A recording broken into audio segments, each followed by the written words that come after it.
यहाँ पर ना कोई अदालत लगती है, ना कोई वकील बैठते हैं। आज भी आप ये देख सकते हैं इस प्रांगण में अंकिता की न्याय की गुहार के लिए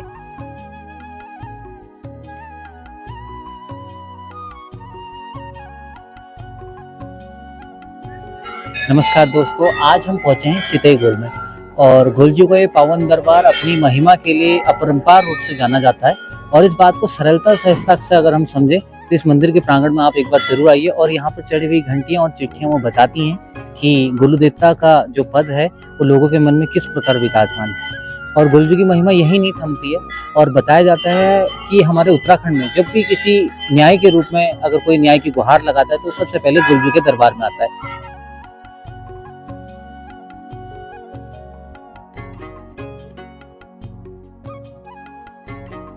गोलजू के बारे में जो मुझे पता है मैं थोड़ा सा और जानकारी आप लोगों को देना चाहूंगा कि बताते हैं गोलजू कभी किसी का बुरा होता हुआ नहीं देखना चाहते। और जब जब गोलजू को कोई बुराई में कोई किसी के साथ अगर कोई गलत कृत्य कर रहा है, अगर उस समय गोलजू को बुलाते हैं तो वाकई में गोलजू महाराज उसकी मदद करते हैं। और इस बात को सरलता सहजता से मंदिर में चढ़ी हुई चिट्ठियां और घंटियां बताती हैं।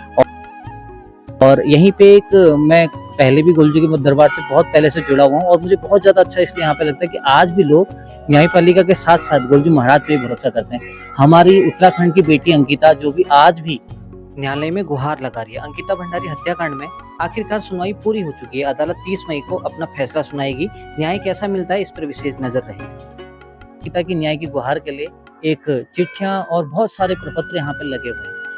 तो हमारे साथ मौजूद है संदीप भाई जो कि आप सभी के चित परिचित हैं। तो गोलजू महाराज की महिमा के लिए उनसे थोड़ा सा मैं भी चाहता हूँ कि दो शब्द वो भी थोड़ा प्रकाश डालेंगे तो वाकई में हमारे दर्शक मित्रों को गोलजू की महिमा का पता चलेगा। जी बिल्कुल संजय भाई, जैसे आपने कहा कि गोलजू महाराज को उत्तराखंड का न्यायाधीश भी कहा जाता है। न्यायाधीश इसलिए क्योंकि यहाँ पर जो न्याय होता है वो अलग तरीके से होता है। यहाँ पर ना कोई अदालत लगती है, ना कोई वकील बैठते हैं और ना ही कोई जज बैठते हैं। न्याय होता है तो मात्र एक कलम, एक चिट्ठी और गोलजू के चरणों में समर्पित अपनी भक्ति और भाव से। वैसे तो गोलजू को कहा जाता है कि ये चंपावत मूल के थे, लेकिन आज गोलजू ये चितई के अल्मोड़ा से लेकर नैनीताल में जो घोड़ाखाल मंदिर है वहाँ से लेकर हिमालय से लेकर और नीलकंठ के नेपाल तक भी गोलजू को पूजा जाता है। तो गोलजू की एक छोटी सी लाइन है जो मैं आपको बताऊंगा कि हे गोलजू तुम नाम लीनो, हरि हरिद्वार में, बद्री केदार में, ऊंची घोड़ाखाल में, गैली चंपावत में, चितई सिराण में, गोलू गेदाड़ में, ऊंची हिमाल में, नीलकंठ नेपाल में, सरकुमुह गढ़वाल में, देवभूमि पहाड़ में, दणा होया गोलू देवा। धन्यवाद।